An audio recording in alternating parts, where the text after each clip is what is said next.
Hello and welcome back to Minecraft with Niceberg. We are here on the island and we are ready to get started on today's main themes. Now you'll notice that our trees are cut down. I didn't get 20 saplings, which didn't make me very happy.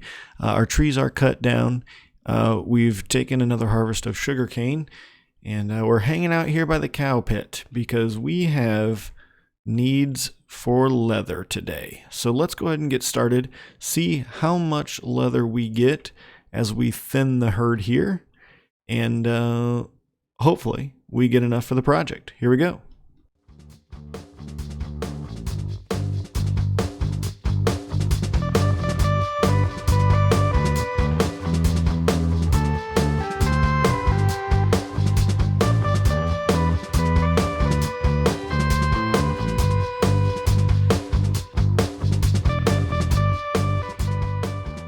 And with that, we've taken out all of our adult cows and still have plenty in there to grow up.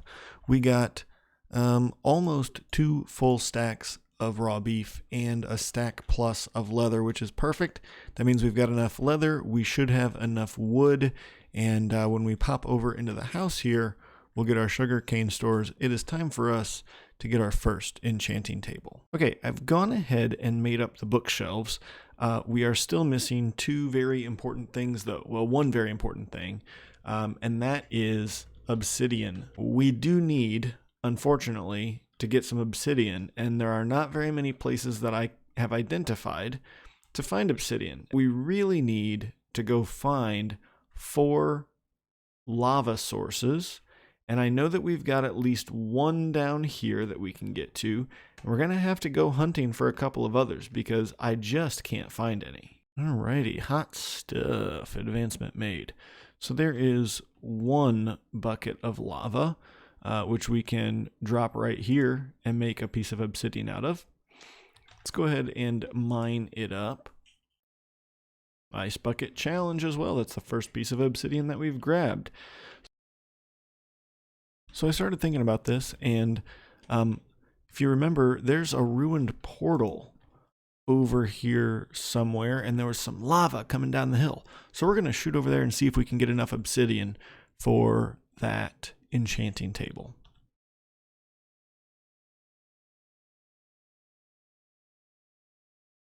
Yes, there it is. Alrighty, let's see what it's got up there. All right, there is plenty of obsidian up here, plus more lava that we can turn into obsidian. Ooh, a couple blocks of gold, a couple pieces of obsidian. This shirt is going to be really helpful if we head into the nether anytime soon. Golden apple, let's grab that, and a few more iron nuggets. Gotta love it.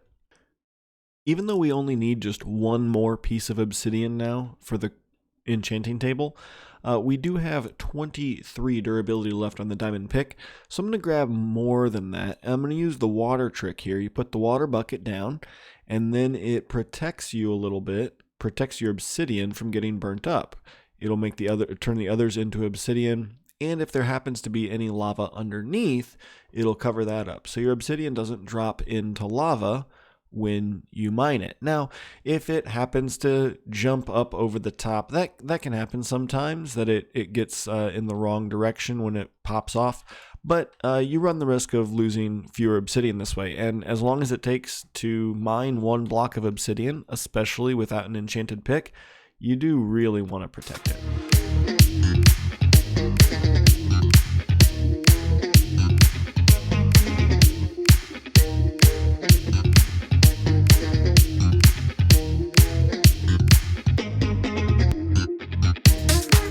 All right, 20 obsidian is 4 for the enchanting table, plus 16 for a portal. And you don't need 16, but I'm going to make a 3x3 portal and also make sure that my corners are filled in, so I'm going to use 16. Portal-wise, as we head back over towards our home base, I tend to make portals down near the bottom of the world. This one I'm going to build up at the top, but I like to sometimes have a portal down at the bottom of the world too, because I sometimes find that when I make a portal near level 60, I end up spawning in the nether super, super high. So later in the episode, we're going to go ahead and head to the nether, and we'll see what our spawn is like. It'll be exciting to see what kind of a nether spawn we are going to have in this world. The overworld spawn has turned out to be really great, with a zombie spawner close, all of the other stuff that's close as well. So hopefully the nether spawn will be good as well, but we'll see. Now, since our primary XP farm is down here, I figure we'll set our enchanting table up down here somewhere as well. That way we can just be down here, get the XP, and then turn around and go. I know that currently our collection chamber is down here, but after we get to the nether, we're going to be able to shoot a tunnel up and create a kill chamber somewhere up on this level, which is where I wanted it anyway. And so we'll go ahead and build our enchanting setup somewhere over here. I think I want to put its back to this space right here maybe. And so I'm going to go ahead and do that. We're going to move the water source over to this side, and then we'll build a spot for our enchanting setup. Now that we know where we're going to put it, let's go ahead and make the enchanting table. So we've got 4 obsidian, 2 diamonds, and a book on top. Gives us the enchanting table. And we do have to back it off a little bit because it's got to go at least right here. You need 1 space between the enchanting table and the bookshelves on all sides. If there's anything that falls between the enchanting table and the bookshelves, then the bookshelves don't count. It's like the enchanting table can't see them, can't read them. You can put them in these corners. Those corners count. And you need 15 bookshelves if you want to have level 30 enchants. Otherwise, what you're going to get is you're going to get maybe these first 2 levels. So let's throw an iron pickaxe in there. You could get these first 2 level enchants, but you can see this third one, you're only going to get that third enchantment if you have 15 bookshelves around you. Now this is silk touch. That's not bad. Let's see what we could get on a sword if we make a sword. And the reason that I want to do that is because you can hear all the zombies down there. Just imagine all the stuff we could get if we happen to get looting 3. Oh man, what a good, wow. This is a great sword, especially for our zombie spawner. Knockback 2, smite 4, unbreaking 3, and looting 3. We're going to get so much great loot from those zombies down there using that sword. Now, we've still only got silk touch on the pickaxe, which I kind of want to avoid because I do want to make sure that we get fortune 3. I do not want to go mining until we get fortune 3. So I'm going to see what we can do about turning over that enchant. Oh, I got my books here. Smite 4, Piercing 2, or Sharpness 1. Let's go ahead and put Smite 4 on that book because that would get us to Smite 4 and Aqua Affinity. Well, that's an interesting enchanted book. Smite 4 would get us up to Smite 5 on our Iron Sword, and that'd be great for our zombie spawner. And then we're going to be at Fortune 3. All right, let's go get a couple levels and get Fortune 3 on that iron pick. Now, we haven't been down here swiping at zombies anywhere near as long as we did the other day when we first made this farm. And you can already see that the looting 3 sword does a ton more. We got an iron ingot, almost a stack and a half of rotten flesh, a copper ingot, and an iron sword with sharpness 2 and unbreaking 1 on it. Now, what I don't know is why these guys are trying to walk away from this space when I know that I'm standing here, but that's okay. We're going to get this farm set up and ready to go later on in the episode, and it will be finished. So I realized I've got my diamonds on me. Let's see if we can get this Fortune 3 enchant on this diamond pick, and we can. So let's hope, fingers crossed, for Unbreaking 3 and Efficiency 4 as well. The moment of truth. All right, Unbreaking 3 at least. So that'll last us a while. Let's see if we can get anything on this pick that we're interested in. Not really at this point in time. All right, so I'm going to go see about getting a few more diamonds now with this Fortune 3 pick. I do know of some places down in the mines where I've got some diamonds waiting for this Fortune 3. So let's head down there and just see what we can get. When I came down here looking for diamonds for the enchanting table, I left everything that I didn't need. Hoping, knowing that the zombie spawner was there, knowing that we could have Fortune 3 pretty quickly, I went ahead and left a lot of diamonds down here.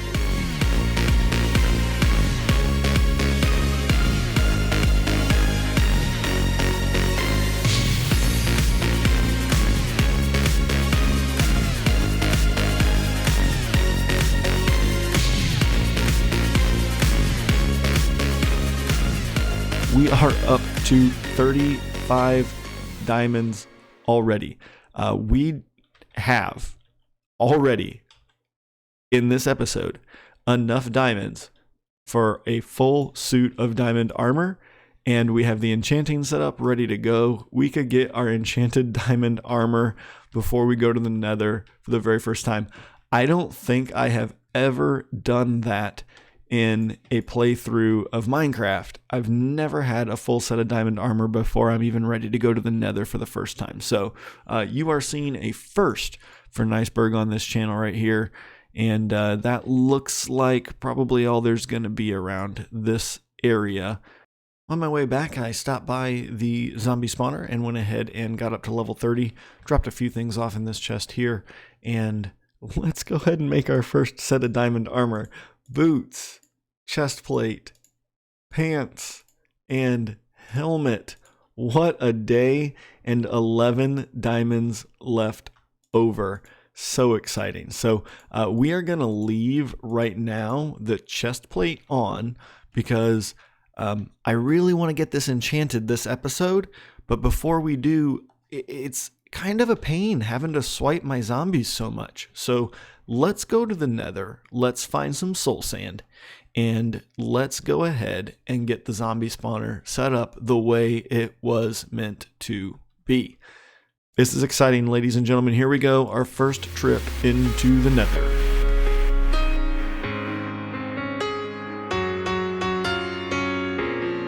And there you have it. We are really clogged up in a cave here in the Nether. And I'm curious, let's check our world height. 45, okay, that's not bad. We are relatively close to the ground. And so now it's just going to be some adventure time looking for some soul sand. Here we go. It was nice to find soul sand as quickly as we did.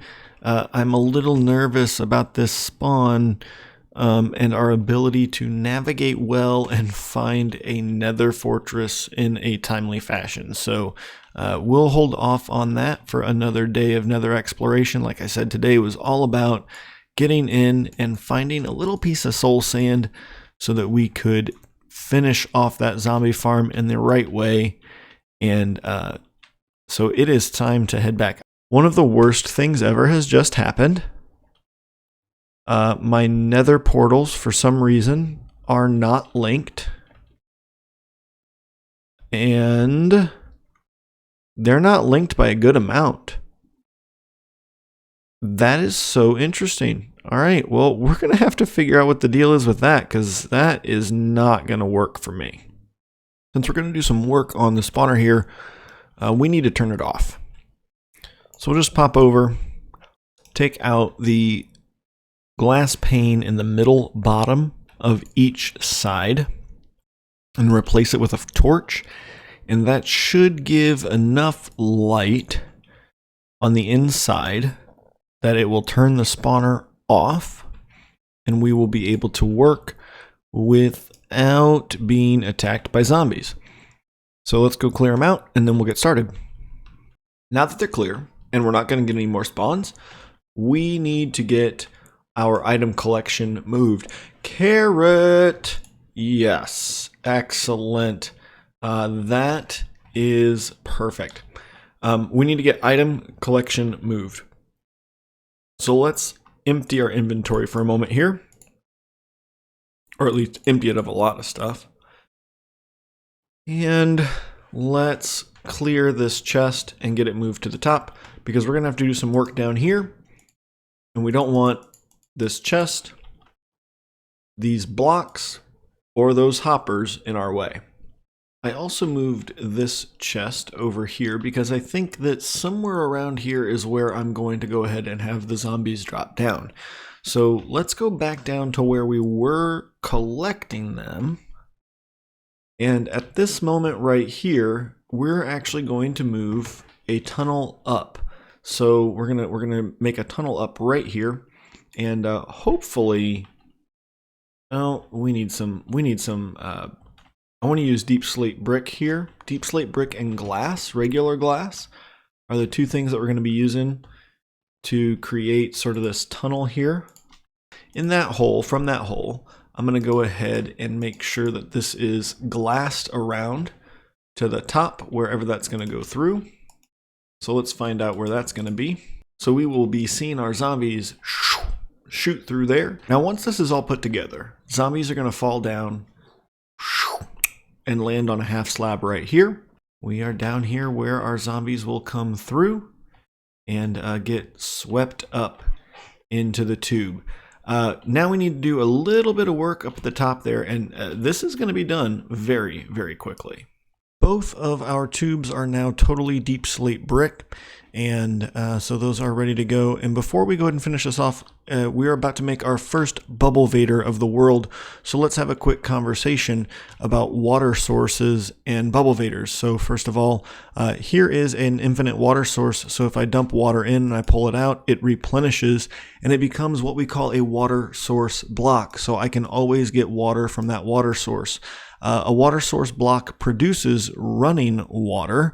So if we wanted to, we could come over here and we can make this water run. So this block is a water source block, and then we have flowing water after that.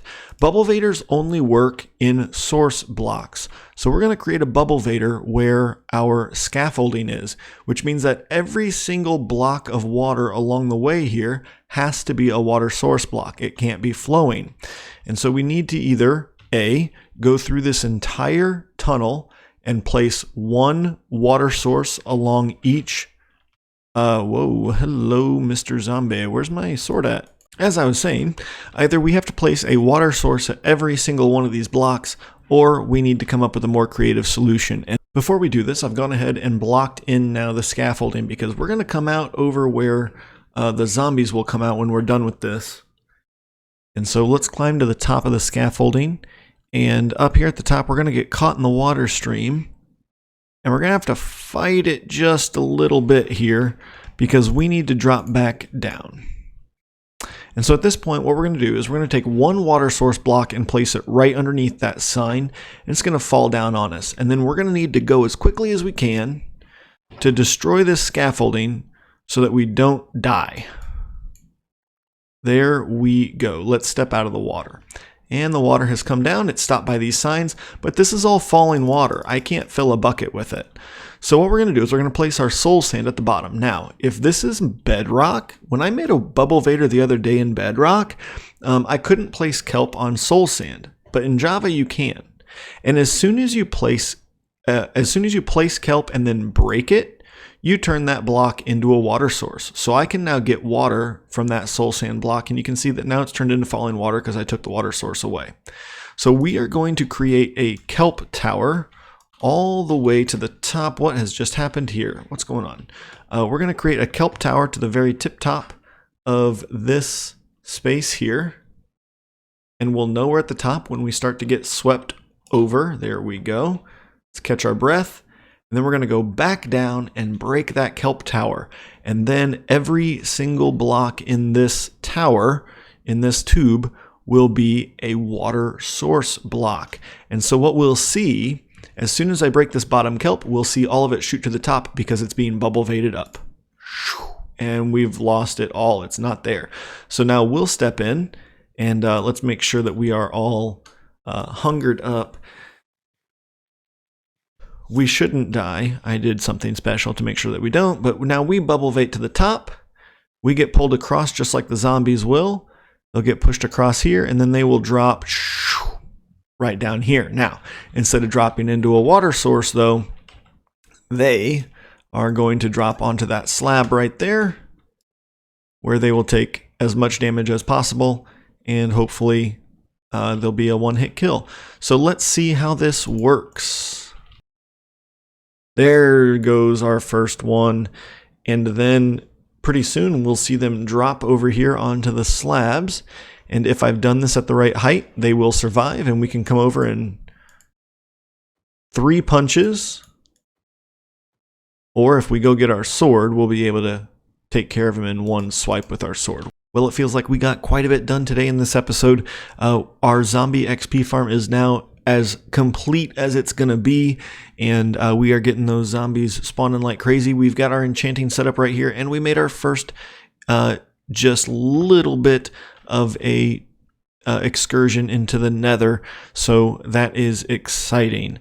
Before next time, I am going to try and figure out what's going on with the nether portals so that we come through that same portal where we want to be, and then we'll think about what it is that we want to do after that. Certainly try and get our gear enchanted up, so I'll spend some time here at the farm so we've got some levels so we can do that, and probably spend a little bit of time mining to look for some lapis. Until next time, this is Niceberg saying thanks for coming along on the trip, and hopefully you are as excited for our next episode as I am. Until then, I'll see ya.